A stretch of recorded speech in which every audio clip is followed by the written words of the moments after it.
This is DJI Mini 5 Pro, and today I'll show how you can change the camera anti-flicker preferences on this drone.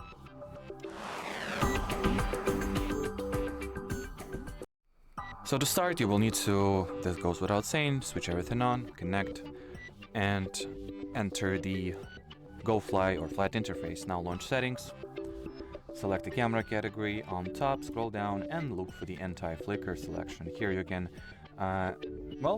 enable it disable it or enable it and set it to automatic mode, so the software will decide for itself which anti-flicker correction it should deploy. Or you can manually set it at 50 Hz or 60 Hz, as you please. And well, as far as this video goes, that'll be it. So thanks for watching and bye-bye.